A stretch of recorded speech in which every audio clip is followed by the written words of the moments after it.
민영화 속전속결로 처리하려고 국토교통부가 자기들의 입맛에 맞는 그런 그런 사장을 고르기 위한 인사공작을 펼쳤습니다.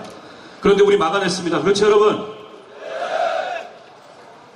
우리가 힘을 합쳐서 그리고 국민들의 뜻을 모아서 싸운다면 KTX 사장 인사뿐만 아니라 KTX 민영화 자체 막아낼 수 있다고 생각합니다. 지난주에 저는 기획재정부 장관한테 2차례에 걸쳐서 전화를 걸어서 이 문제에 대해서 분명하게 경고를 했습니다. 현행 공공기관 운영에 관한 법률은 공공기관의 임원 인선에 관해서 자율성을 보장하고 있고 그 어떤 외부의 간섭도 허용하지 않고 있습니다. 그런데 공공기관 운영위원회의 장을 맡고 있는 기획재정부 장관이 국토교통부에 이와 같은 인사공작을 방관하거나 혹은 승인한다면 당신도 똑같이 공범을 저지르는 것이고 명백히 공공기관 운영에 관한 법률을 위반하는 것이고 그에 따른 법률적 정치적 책임을 져야 될 것이라고 분명하게 경고를 했습니다. 다행히 1차 저지는 했습니다만 조만간 다시 재공모를 통해서 KTX 사장 임명하겠다고 합니다. 이번에 문제가 된 정일영 씨 후보에서 제외하는 게 당연하지 않겠습니까, 여러분?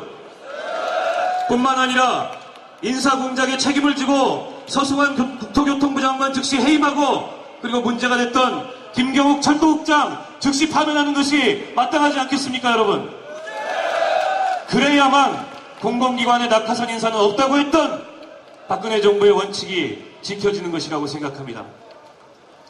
철도 민영화 가지고서 논란 벌이면 민영화 아니라고 얘기합니다. 경쟁체제 도입이라고 얘기합니다. 여러분 이거 말장난 아닙니까? 소유권을 넘기는 것이나 자산을 매각하는 것뿐만 아니라 운영의 개방성을 확대하는 것도 상하의 계열을 분리하는 것도 민영화라는 것이 국제적인 추세입니다. 그렇지 않습니까, 여러분? 그렇다면 더 이상 계열 분리니 자회사 설립이니 경쟁체제 도입이니 이런 말장난 같은 소리 그만하고 박근혜 대통령이 지난 대통령 선거 때 공약했던 대로 국민의 뜻에 반하는 철도 민영화 즉시 중단하는 것이 맞지 않습니까, 여러분? 경쟁체제 도입한다고 하는데 말도 안 되는 얘기입니다. 수서발 KTX 운행을 시작하게 되면 여객 수요가 늘어날 것입니다. 하지만 지금 철도공사가 갖고 있는 기술과 그리고 서비스 인력과 그리고 운송 인력으로 늘어난 여객 수요 감당할 수 없습니까, 여러분? 충분히 감당하고도 남겠죠?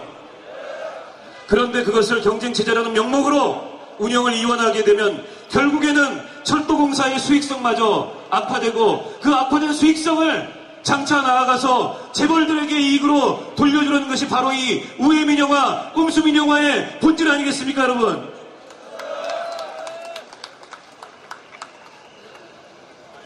지금 국회에서 야3당이 KTX 민영화 저지를 위한 특별위원회를 동의 구성했습니다. 지금까지 여러분들 이렇게 길거리에 나와서 싸우시는데 야당들이 좀 더 정신 차리고 분명하게 국회에서 이 문제 막았어야 되는데 그렇게 하지 못해서 대단히 속구설입니다. 하지만 앞으로 정기국회가 열리게 되면 여러분과 함께 반드시 야3당이 소통하고 그리고 단결해서 이 문제 막아내겠다는 약속드립니다. 뿐만 아니라 야3당의 특위를 넘어서 KTX 민영화 저지를 위한 국회의원 모임을 제안하고 구성해서 여러분과 함께 싸우겠다고 이 자리에서 약속드립니다, 여러분.